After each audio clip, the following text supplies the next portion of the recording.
Okay guys, now we are here in the second part of our topic and we're going to discuss about promotion of health, prevention of illness or disease and injury, health restoration and maintenance, and rehabilitation. Health promotion is the process of fostering awareness, influencing attitudes, and identifying alternatives so that people can make informed choices and change behavior to make an optimal level of physical and mental health and improve their physical and social environment. For this, health promotion includes activities that encourage healthy lifestyles, create supportive environments for health, strengthen community action, reorient health service, and build healthy public policy. This health promotion model describes the multidimensional nature of the person as they interact within their environment to pursue health. This model focuses on three areas: the individual characteristics of experience, behavior-specific cognition and effect, and behavioral outcomes. Okay, here we have the Pender's health promotion model. On the left side, it's the individual characteristics and experiences of a person. In the middle is the behavior-specific cognitions and affect. And the last one on the right is the behavioral outcome. The major concept of health promotion model are individual characteristics and experiences, prior behavior and the frequency of similar behavior in the past, and the effect of engaging in health-promoting behaviors. Health-promoting behavior is the desired behavioral outcome, which makes it the endpoint in the health promotion model, in which it is expected that such behavior should result in improved health, enhanced functional ability, and better quality of life at all stages of development. Okay, so we learned about the health promotion model, in which its expected outcome is the behavioral change. But how would we know that our client has reached the expected change of behavior? For this, let us understand the stages of behavioral change. First, we have the pre-contemplation stage. The person in this stage may typically deny of having a problem and views others as having a problem and therefore wants others to change their behavior. In the second stage, the person acknowledges having a problem, seriously considers changing a specific behavior, actively gathers information, and verbalizes plans to change the behavior in the near future. That's why it is the contemplation stage. Stage 3 is the preparation stage. This stage occurs when the person undertakes cognitive and behavioral activities that prepare the person for change. At this stage, the person makes the specific final plans to accomplish the change. The fourth stage is the action stage.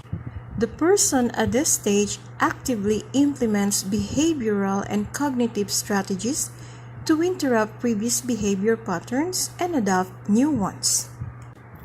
So as a nurse, continue to discuss benefits with client, continue positive reinforcement as well. Number 5 is the maintenance stage. At this stage, the person integrates adapted behavior patterns into his or her lifestyle, and it lasts until the person no longer experiences temptation to return to previous unhealthy behaviors. Without strong commitment to maintenance, there will be a relapse, usually to the pre-contemplation and contemplation stage. So the client may return back to stage number 2 or stage number 3. As a nurse, we have to continue positive reinforcement of desired behavior and continue to remind client of previous successes. Like for example, he was successful in stage 1 and then in stage 2, in stage 3, and this is the stage 5. So we just continue to remind him how successful he is in this process. And the last one is the termination stage. This stage is the ultimate goal, where the person has the complete confidence that the problem is no longer a temptation or a threat. Since this process is cyclical in nature, people generally move from one stage before progressing to the next. At any point, a person may relapse or recycle to any previous stage. The average successful self-changer recycles through the stage several times before they get it to the top and exit. Now let us see what is our role in health promotion. The role of the nurse is to work with people, that is, to act as a facilitator of the process of assessing, evaluating, and understanding health. The nurse may act as advocate, consultant, teacher, or coordinator of services. The nurse also may model healthy lifestyle behaviors and attitudes, facilitate client involvement in the assessment, implementation, and evaluation of health goals. The nurse may also teach strategies to enhance fitness, improve nutrition, manage stress, and enhance relationships. She may assist individuals, families, and communities to increase their levels of health. She may also educate clients to be effective health consumers. The nurse also can assist clients, families, and communities to develop and choose health-promoting options. Guide clients' development in effective problem-solving and decision-making. She may also reinforce clients' personal and family health-promoting behaviors and advocate in a community for changes to the healthy environment. A complete and accurate assessment of the individual's health status is basic to health promotion. Okay, now let's move on to the prevention of illness and disease as well as injury. Prevention in a narrow sense means avoiding the development of disease in the future, and in the broader sense consists all interventions to limit progression of the disease. Health promotion and health protection or prevention of illness or disease are complementary processes because both impact quality of health. For example, if the goal of a program is to decrease the risk of cardiovascular disease, then the activity would be considered health protection or illness or disease prevention.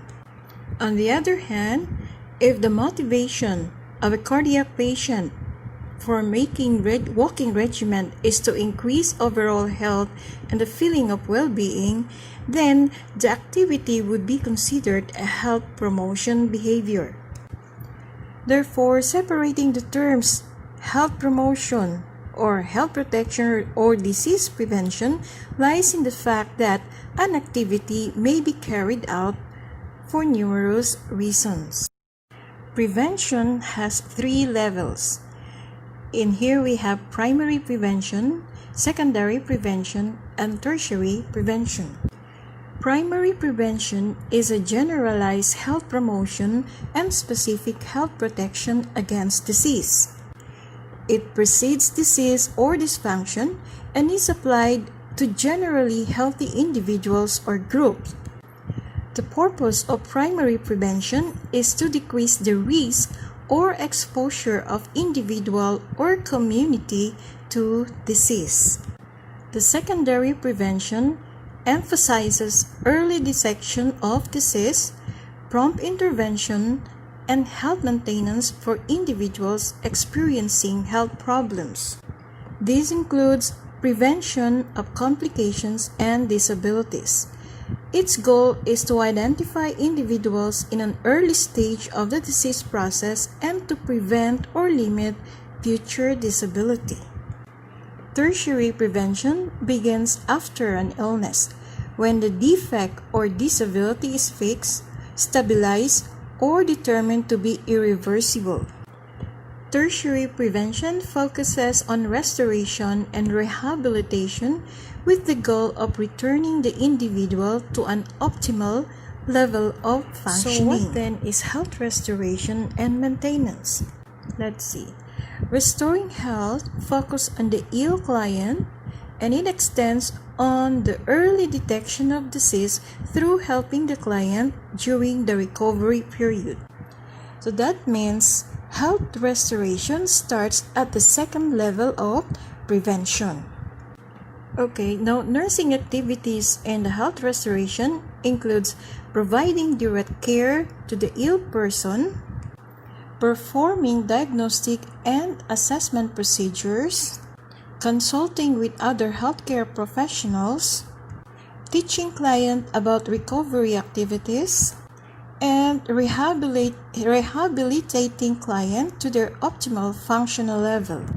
So we learned that health restoration starts at the second level of prevention and the activities of the nurse to do to restore health. Now, we have to maintain the client in that optimum level of health. Maintaining health includes efforts to help clients maintain good health by instituting activities that preserve the individual's present state of health. Example, activity and exercise, ensuring clean water supply, immunization, disease surveillance such as health screening, and many others. Optimum level of health is the best possible level of health for a client as based on the current health status, including their limitations and or the presence of an acute or chronic illness, disorders or disease. Nurses understand and full knowledge that many clients will never achieve the highest level of health after he had encountered some diseases, because some of these illnesses are irreversible. So maintaining them in the optimum level of health is the ultimate goal of the nurses. Now let's talk about rehabilitation. Rehabilitation starts at a third level of prevention. It is an ongoing process of restoring ill or injured people to optimum and functional level of wellness. The goal of rehabilitation is to help people move to their previous level of health to the highest level they are capable of given their current health status. Achieving the goal of rehabilitation requires nurses to focus on an optimal level of wellness and prevention of complications, which requires early intervention in the illness stage to limit disability effects and conditions. Rehabilitation has key principles. It is a client-centered and goal-oriented approach of care. Rehabilitation is provided using team approach. So it's not only the doctor and the nurse is there with the client. We also have to expect the physiotherapists, the occupational therapists, the nutritionists, the pharmacists, the educator, the cardiologist, if he is involved there, the orthopedic doctor, and many others, depending on the case of the patient. And the last one is rehabilitation includes a wellness focus. And now we will talk about the process of rehabilitation. The areas commonly involved in the assessment are physical functional ability, psychological, emotional, cognitive, mental status, social support, behavioral, communication, financial, previous patterns of coping, and family. And when you finish this assessment, you also have to determine whether the client would benefit from rehabilitation services. We also have to check the appropriate setting for provision of rehabilitation services. This will be determined by analyzing what are the client's needs, What are the client's medical stability? What are the services offered in that setting? What are the intensity and skill level of the needed nursing services? What are the gaps between the client's functional level and the level realistically thought to be achievable as a result of rehabilitation? As well as you have to determine the location of the setting. On completion of the assessment, a set of goals and anticipated outcomes are established for the client and the family. Planning is established following goal setting for the achievement of goals.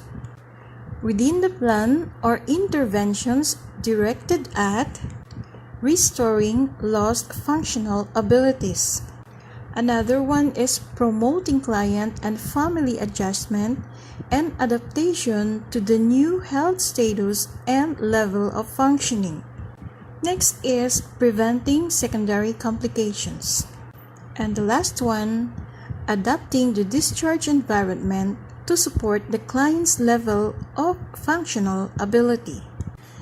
Throughout implementation of the rehabilitation plan of care, evaluation of progress towards the set goals is ongoing. So this is how the rehabilitation process takes place. And this is the end of my topic. For any questions or clarifications, direct it to your clinical instructors.